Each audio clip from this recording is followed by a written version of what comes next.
गरीब बहू की अमीर ससुराल में होली की तैयारियां। शारदा, तुम्हें भी क्या ही जिद हो गई है?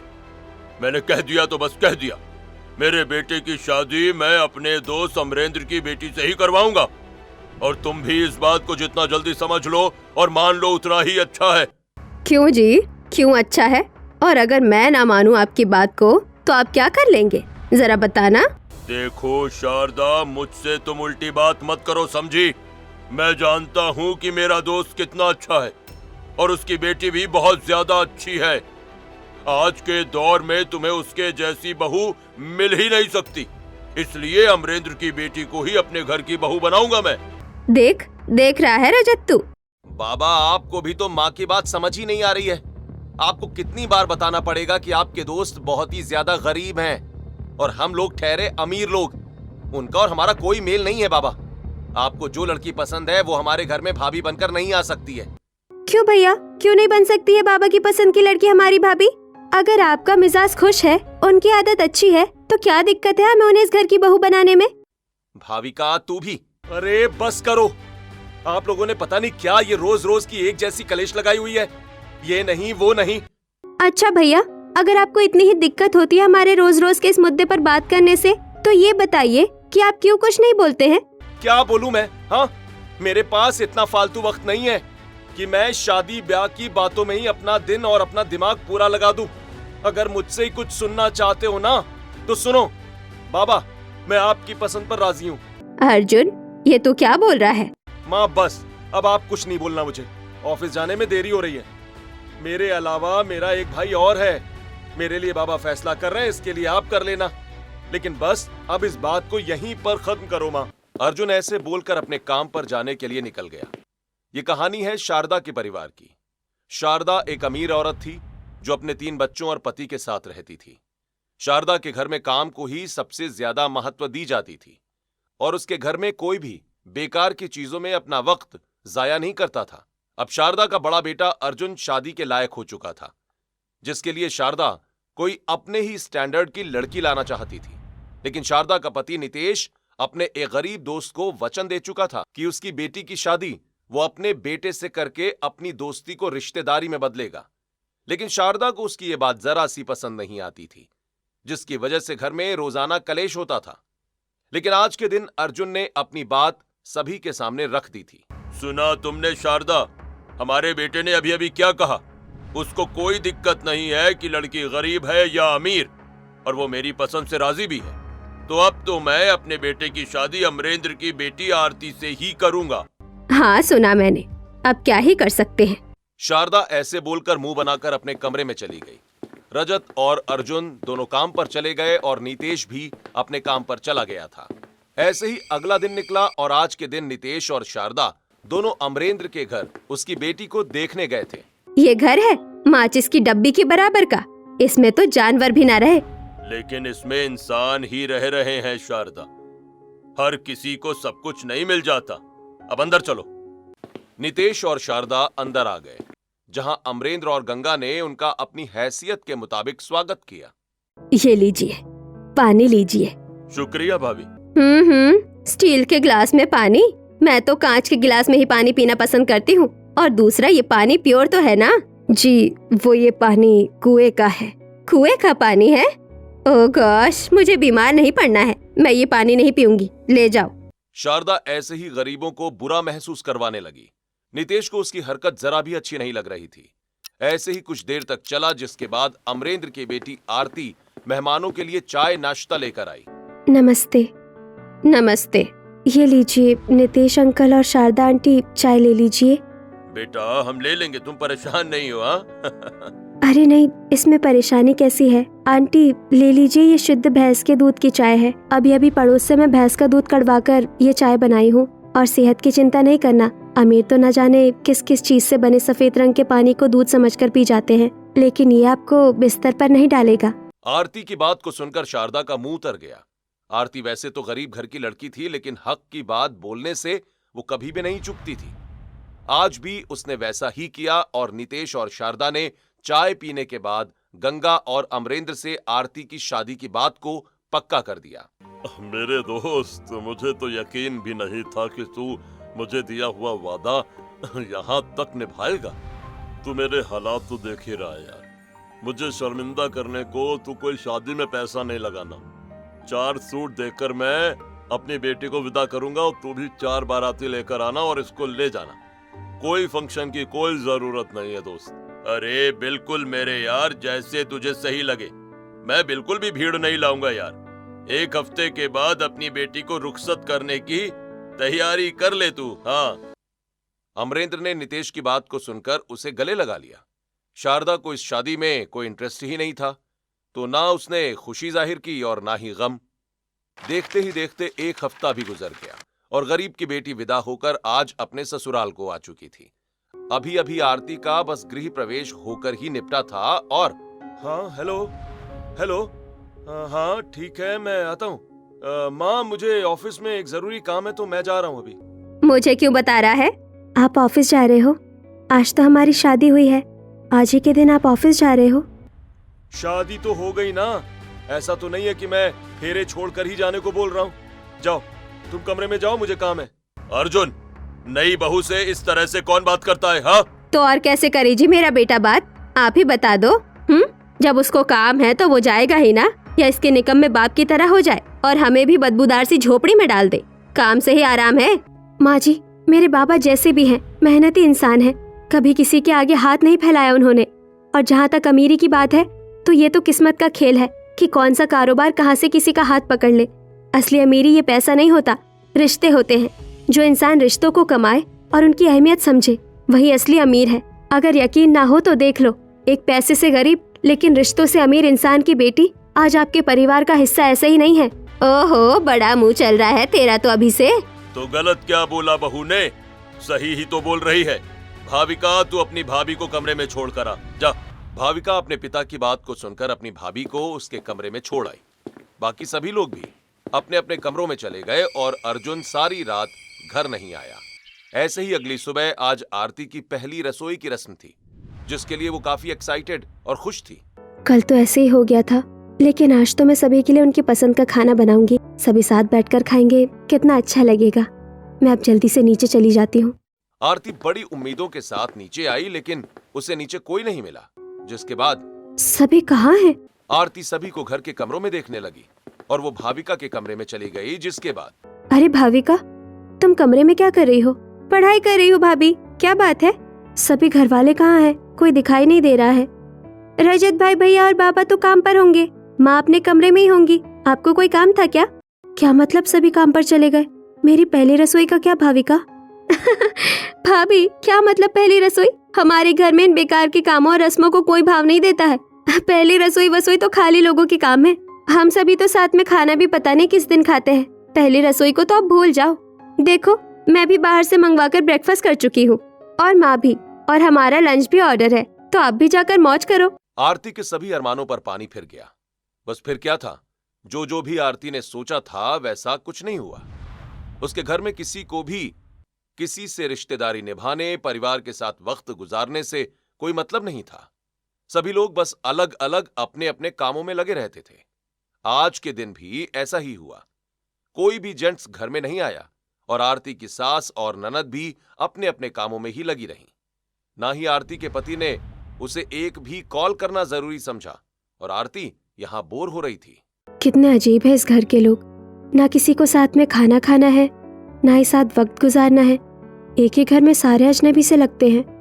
मुझे तो एक ही दिन यहाँ भारी हो रहा है। ना सुबह से मैंने कुछ खाया है और ना ही कुछ खाने का मन हो रहा है। मैं क्या करूं? आरती बेचारी ऐसे ही खुद से ही बोलते हुए टाइम पास करने लगी। थोड़ी देर के बाद रात का गया अर्जुन घर आया और थक गया यार। अर्जुन जी, आप आ गए? हाँ, तो दिखाई नहीं दे रहा हूँ क्या? पूरा खड़ा हुआ हूँ। नहीं, वो बात नहीं है। आप कुछ खाएंगे? मैंने शाही पनीर बनाया है नान के साथ। नहीं, मुझे कुछ नहीं खाना है। मेरे सर में दर्द है, नींद भी आ रही है मुझे बस सोना है। सोने दो मुझे। अर्जुन ऐसे बोलकर अपने कमरे में गया और फ्रेश होकर वो सोने के लिए लेट गया। आरती अपने पति के आने के बाद भी अकेली ही थी। ऐसे ही अकेलेपन का सिलसिला चलते चलते अब 1 महीना गुजर गया था। इस 1 महीने में ना तो आरती ने अपने ससुराल में किसी रिश्तेदार को आते हुए देखा, ना ही उन लोगों को किसी के घर जाते हुए देखा। और तो और वो सब बस अकेलेपन में ही अपना पूरा पूरा वक्त गुजार दिया करते थे, जो कि आरती को बड़ा अजीब लगता था। ऐसे ही दिन गुजर रहे थे और अब होली का त्योहार आने वाला था। अभी बस त्योहार आने में 1 हफ्ता बचा हुआ था और घर वालों ने कोई तैयारी नहीं की थी। ये क्या इतना ज्यादा वक्त हो गया और मुझे पता ही नहीं चला। अब तो होली आने में बस 1 ही हफ्ता बाकी है। अर्जुन जी, कम से कम अगर मुझे याद नहीं था तो आप ही याद रख लेते। होली आने वाली है। क्या मतलब कि होली आने वाली है? तो मैं क्या करूं? क्या मतलब कि मैं क्या करूं? सारी चीजों की तैयारियां करना क्या औरत का ही फर्ज हो गया है? आप भी तो कुछ करेंगे। कम से कम अपनी तैयारी तो आप कर ही सकते हैं ना। अरे बाबा, बस चुप भी करो यार। और क्या तैयारी करनी है? अरे सब कुछ तो मैंने बता दिया। अभी भी आप ये पूछ रहे हैं कि क्या तैयारी करनी है? होली आने वाली है, कितना सब तैयार करना होता है। घर की सफाई और सजावट, कपड़े, रंग, पकवान, रिश्तेदारों को बुलाना और भी बहुत कुछ। आरती, तुम्हें क्या लगता है कि इन बेकार के कामों के लिए मेरे पास या मेरे घर वालों के पास बहुत ज्यादा फालतू का वक्त है, जो हम 1 हफ्ता पहले से कामों में लग जाएं? क्या कहा? ये बेकार के काम है? तो आप लोग त्योहार कैसे मनाते हो? बिना किसी ड्रामे के। त्योहार का दिन आया, ठीक है, बस जैसे भी गुजरता है गुजार देते हैं। पहले से कोई प्लानिंग नहीं होती है। क्या? अरे आपसे तो पूछना ही बेकार है। मैं माँ जी के पास जाती हूँ। आरती होली के लिए एक्साइटेड होकर शारदा के पास गई तो उसे शारदा से भी यही सेम जवाब मिला। यहाँ तेरे मायके की तरह हम लोग फालतू नहीं बैठे हैं। चल निकल यहाँ से, और आइंदा ये सब पूछने मेरे पास आ नहीं जाना। ठीक है माँ जी। आरती शारदा का जवाब सुनकर उदास हो गई। बस फिर क्या था, वो उदास सी ही आ रही थी कि तभी उसे भाविका ने देखा और उसे वो अपने कमरे में ले गई, जहां भाविका ने उससे उसकी उदासी का कारण पूछा। भाभी, आपको शायद बुरा लग रहा है क्योंकि आपने हमेशा त्योहारों को बड़े ही दिल से मनाया है, लेकिन हमारे घर में त्योहार ऐसे ही मनाए जाते हैं। वो तो ठीक है भाविका, लेकिन क्या कभी तुम्हारा अच्छे से त्योहार मनाने का मन नहीं करता है? तुम तो लड़की हो और लड़कियों से ज्यादा त्योहार किसी को पसंद नहीं होते हैं। नहीं भाभी, कभी मनाए नहीं है तो पता भी नहीं है। बस बहुत हो गया। तुम्हारे घर में तो सभी परिवार होकर भी परिवार नहीं है, लेकिन अब मैं आ गई हूँ ना, तो अब मैं इस चीज को खत्म कर दूंगी। तुम चिंता नहीं करो, इस बार की होली इस घर में मेरे तरीके से मनाई जाएगी। बस बताओ तुम मेरे साथ हो? सुनकर तो मजेदार लग रहा है। ठीक है भाभी, मैं आपके साथ हूँ। बताइए कि होली के लिए क्या क्या तैयारी करनी है। सबसे पहले हम करेंगे घर की अच्छे से सफाई और उसके बाद उसकी सजावट। तो लग जाए क्या काम पर? भाविका को आरती की बात को सुनकर मजा सा आ गया और वो दोनों सफाई में जुट गए। वो दोनों खुद भी सफाई कर ही रही थीं और नौकरों से भी मदद ले रही थीं। सुनो, तुम वहाँ से वो जगह साफ करो और मैं यहाँ से ये रेलिंग साफ कर रही हूँ। भाविका, तुम सुनो, तुम ये सीढ़ियों से नीचे वाली जगह को साफ कर दो, ठीक है ना? भाभी, हम सफाई करके घर को नकली फूलों से सजा देंगे और असली फूल होली के दिन ही लगाएंगे। भाविका बेटा, क्या हो रहा है यहाँ? माँ, हम होली की तैयारी कर रहे हैं। तुम्हारे पास कब से इतना फ्री वक्त आ गया कि तुम होली की तैयारी इस तरह से कर रही हो? जाओ जाकर पढ़ाई करो। माँ वो क्यों भाई, क्या दिक्कत है? अगर हमारी बच्ची पढ़ाई से अलग भी कुछ करे तो, बल्कि ये तो और अच्छा ही है ना। करो बेटा, पढ़ाई भी जरूरी है, लेकिन पढ़ाई से अलग भी चीजें करनी चाहिए। करो। आप तो अगर मेरे खिलाफ जहर न उगलो तो आप नहीं हो नितेश जी। क्यों, मैंने सही कहा ना? शारदा ऐसा बोलकर चली गई। आज के पूरे दिन भाविका और आरती दोनों ने बस घर को साफ किया और उसे सजाया, जिसके बाद भाविका को बहुत ही ज्यादा अच्छा लगा। और वाह, कितना अच्छा लग रहा है। किताबों के बाहर भी बहुत कुछ है करने के लिए। मुझे तो अभी से होली को सोचकर मजा सा आ रहा है। भाभी, अब कल को क्या तैयारी करनी है? अब कल ना हम बाजार चलेंगे। वो क्या है ना, अगर हमने बाजार के काम को टाला तो बाजार में भीड़ बहुत हो जाएगी, इसीलिए कल का दिन बाजार के नाम, ठीक है ना? ठीक है। आरती और भाविका ऐसे ही होली की तैयारी के बारे में डिस्कस कर रही थी। वहीं शारदा उनकी बातें सुन सुनकर जल रही थी। ऐसे ही दिन गुजर गया और आज के दिन भाविका और आरती दोनों बाजार आ गई थी। होली की रौनक से बाजार रंग बिरंगे से नजर आ रहे थे। सभी दुकानें सजी हुई थीं। बाजार में होली की खरीदारी करने वालों की भीड़ दिख रही थी। तरह तरह के कपड़े बिक रहे थे। जगह जगह रंग और पिचकारी की दुकानें लगी थीं। सब कुछ देखकर बहुत ही अच्छा लग रहा था। भाभी, तो ये है होली का बाजार? कितना बड़ा और अच्छा बाजार लगा हुआ है। सच में होली पर तो ऐसा ही बाजार लगता है। सभी जगह लगता है जैसे कि खुशी के रंग बरस रहे हो। वैसे तुम तो शायद ऐसा मंजर पहली बार देख रही हो, है ना भाविका? हाँ भाभी, पहली ही बार है। चलो शॉपिंग करते हैं। वैसे हम लेने क्या आए हैं? सब कुछ। हम खाने का सामान लेंगे, कपड़े भी लेंगे और रंग भी। चलो अब चलते हैं। आरती ऐसे बोलकर सबसे पहले भाविका को कपड़े की दुकान में ले गई, जहां उसने सभी घर वालों के लिए पहले तो सफेद सूट खरीदे और उसके बाद रात को होलिका दहन और मेहमानों के साथ वक्त बिताने के लिए उसने डिजाइनर कपड़े भी लिए। भाभी ये ले लूं क्या? अच्छा है, लेकिन उतना भी नहीं। मेरा मतलब होली के दिन तो देसी कपड़े ही अच्छे लगते हैं, तो कुछ देसी सा लो भाविका। ठीक है भाभी, तो मैं ये नहीं लेती। भाविका ने ऐसे बोलकर उसे नहीं लिया और उसने एक ट्रेडिशनल अनारकली खरीद ली। ऐसे ही आरती ने भी कपड़ों की शॉपिंग को पूरा किया, जिसके बाद वो रंग खरीदने के लिए चली गई। और बताओ भाविका, कौन सा रंग लेना है? सारे ही रंग देखने में कितने अच्छे लग रहे हैं। मेरी तो समझ ही नहीं आ रहा कि मैं कौन सा लूं। आप ही बता दो भाभी। देखो, लाल गुलाल के बिना तो होली ही अधूरी है। तो भाई साहब, आप अच्छी सी क्वालिटी का गुलाल जो स्किन को खराब नहीं करे, और बाकी थोड़े थोड़े से सभी रंग दे दो। आरती की बात सुनकर दुकानदार ने सभी रंग पैक कर दिए, जिसके बाद खाने का भी सामान लेकर आरती और भाविका दोनों घर आ गईं। आ गई तू? बहुत तेरा पढ़ाई को छोड़कर बेकार के कामों में दिल लग रहा है। माँ, जो मैं कर रही हूँ ना, वो पहले तो आप सुन लो कि बेकार के काम नहीं है, और दूसरा, आपने तो बस मेरे ऊपर बचपन से बस पाबंदी ही लगाई है। आपको कभी ये ध्यान आया ही नहीं कि जिंदगी को जीना भी जरूरी है। कम से कम भाभी मुझे किताबों से बाहर की दुनिया तो दिखा रही है। भाविका ऐसे बोलकर चली गई। शारदा भाविका की गलती और बात पर भी आरती को ही घूर रही थी, लेकिन आरती ने उसके ऊपर ध्यान नहीं दिया। ऐसे ही 1-2 दिन और गुजर गए और हर एक गुजरता हुआ दिन होली को और करीब ला रहा था।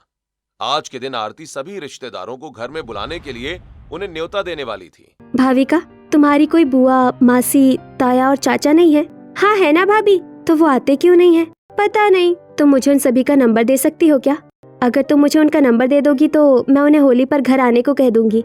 माफ करना भाभी, मेरे पास तो किसी का नंबर नहीं है। माँ के पास ही उनके नंबर हो सकते हैं, आप माँ से पूछ लो। आरती भाविका की बात सुनकर रिश्तेदारों के नंबर लेने को अपनी सास के पास गई, जहाँ पर तुझे क्या दिक्कत है? अभी तक तो तू मेरी बेटी का ही वक्त खराब करवा रही थी, अब चाहती है कि रिश्तेदारों को घर बुलाकर हम सभी के भी कामों को रुकवा दे। माँ जी, काम जरूरी है, लेकिन रिश्ते उससे भी ज्यादा जरूरी है। ये कोई बेकार की चीज नहीं है जो मैं कर रही हूँ। इसी बहाने आप सभी से मिल लेंगे, ये तो सोचिए। नहीं, कोई नंबर नहीं मिलेगा तुझे, बस। शारदा ने ऐसे बोलकर बात को खत्म कर दिया, लेकिन नितेश सारी बात सुन रहा था। वो उस वक्त तो कुछ नहीं बोला, लेकिन बाद में वो आरती के पास गया और उसको सभी नंबर दे आया। बाबा, बुला ले बेटा, हाँ? तुझे जिसको भी बुलाना है, इसमें सभी के नंबर्स लिखे हुए हैं, और हाँ, एडवांस में हैप्पी होली। नितेश की बात को सुनकर आरती खुश हो गई। उसने फोन पर सभी रिश्तेदारों को होली पर घर आने का न्योता दे दिया। ऐसे ही देखते देखते होली का दिन भी आ गया, और आज के दिन सुबह से ही आरती रसोई में होली के पकवान बनाने में जुट गई थी। इतने सारे लोग आएंगे। मैंने गुजिया तो बना दी है, चने, पकौड़े और मठरी भी बन गई है। अब बस ये ठंडाई बन जाए तो मेरा काम खत्म हो जाएगा, और फिर मैं भी नहा धोकर तैयार हो जाऊंगी। बड़ी अच्छी खुशबू आ रही है। वैसे भाभी, आपके आने से ना हमारा त्योहार बन गया। सच में, ऐसी सुबह हमारे घर में पहले कभी आई ही नहीं थी। और आपको एक बात बताऊं, आपकी वजह से आज भैया ने काम से भी छुट्टी ले ली है। क्या? एक तरफ आरती रसोई में ये जानकर खुश थी कि वहीं दूसरी तरफ, क्या भैया, कभी इन त्योहारों की वजह से आपने अपने काम को साइड किया है जो आज कर दिया? पता भी है एक दिन में कितना पैसा कमाया जाता है? अपनी उस बेवकूफ पत्नी के रंग में ये भी पागल रंगता जा रहा है। बस करो माँ, और तू भी रजत। अगर मैंने आज की छुट्टी कर भी ली है तो क्या है? आप आरती को तो देखो, वो कितनी खुश है। उसने होली की कितनी तैयारियां की हैं। इन गरीबों को तो ऐसे वक्त खराब करने में मजा ही आता है। शारदा ऐसे ही आरती को कोसने लगी। घर में आधे लोग खुश थे और रजत और शारदा जरा सा खुश नहीं थे। आरती ने सफाई की, खाना बनाया, उसके बाद वो खुद भी तैयार होकर बस नीचे को आई ही थी कि तभी घर में पहले मेहमान ने दस्तक दे दी। दीदी, अरे दीदी कहाँ हो? अरे ये आवाज तो। शारदा जल्दी से अलर्ट हो गई। उसने जैसे ही उठकर देखा, वहां उसकी छोटी बहन थी, जिसको उसने सालों से नहीं देखा था। रेखा दीदी। दोनों बहनों ने सालों बाद एक दूसरे को गले से लगाया, और काम और अपनी गृहस्थी में हम इतने बिजी हो गए कि एक दूसरे को देखने का भी वक्त नहीं रहा। लेकिन आपकी बहू ने होली पर हमें बुलाकर बहुत ही अच्छा किया। रेखा अपनी बहन से अभी मिल ही रही थी कि पीछे से बुआ सास, ताया ससुर और चाचा ससुर का भी परिवार आ गया। और नितेश भैया, अरे सुचित्रा, नरेंद्र और बड़े भैया, ओए हैप्पी होली हैप्पी होली। तू तो हो भाई न जाने कौन से ही देश में बस गया, न कभी बुलाता था न कभी खुद मिलने आता था। अब देख घर में बहू आई तो पूरा परिवार उसने जोड़ दिया। हेलो भाविका, कितने वक्त के बाद मिले ना हम सभी कजिन। वाह रजत भाई, तुम तो एकदम बॉडी बिल्डर और स्मार्ट हो गए हो यार। मेरे आइडियल टाइप शुरू से ही आप ही रहे हो। अबे ओ, तेरा इरादा तो ठीक है। अरे नहीं नहीं, मेरी बात को गलत नहीं लेना। आइडियल टाइप से मतलब है कि मैं आप ही की तरह बनना चाहता हूँ भाई। अरे हाँ, समझ गए भाभी कहाँ है। सुनिए, बातें बाद में हो जाएंगी, पहले सभी होली की जान गुजिया खाइए और ठंडाई पीजिए। होली का त्योहार है तो जब तक पकवान ना हो मजा नहीं आएगा ना। हाँ हाँ जरूर, क्यों नहीं बहू, आ जाओ सभी। आरती के बुलाने पर पूरा परिवार आ गया और सभी ने साथ मिलकर होली के पकवान खाने शुरू किए। बहुत सालों के बाद शारदा के घर में ऐसी रौनक दिखाई पड़ रही थी। अब शारदा को एहसास हो रहा था कि उसके घर में बहू के रूप में मानो स्वयं लक्ष्मी माता ने दर्शन दे दिए हों। दीदी, वैसे अगर आप बुरा ना माने तो क्या मैं एक बात पूछूं? आपने कभी अपने घर में ना होली मनाई ना ही दिवाली, तो इस बार अचानक से। बहुत ही अच्छा सवाल किया तूने रेखा, और इसका जवाब मैं खुशी से दूंगी। हाँ, मैंने कभी ऐसा कुछ नहीं किया क्योंकि मुझे लगता था कि ये सब वेस्ट ऑफ टाइम है। लेकिन आज मुझे मेरी बहू ने होली के इस त्योहार पर तुम सभी को बुलाकर और अच्छे से इसकी तैयारी करके ये एहसास करवाया है कि काम ही सब कुछ नहीं है। असली कीमत रिश्ते हैं जो शायद मरने के बाद तक भी साथ चलते हैं। आज मुझे पता चला है बहुत सालों के बाद की खुशी किसे कहते हैं और रिश्तों को वक्त देना क्यों जरूरी है। आज तक सभी से दूरी बनाने को मैं माफी चाहती हूँ, और बहू तुझे ना अपनाने को भी, लेकिन आज मुझे समझ आ गया है, तो हो सके तो तू मुझे माफ कर देना। शारदा की बात सुनकर आरती की आंखों में आंसू भर गए। उसकी समझ में तो नहीं आया कि वो क्या बोले, लेकिन उसके आंसुओं ने सब बोल दिया। बस फिर क्या था, पूरे परिवार ने पकवान खाए और रात को सभी ने साथ मिलकर होलिका दहन किया, जिसके अगले दिन सभी ने रंगों से खूब होली खेली और खुशी खुशी अपना त्योहार मनाया।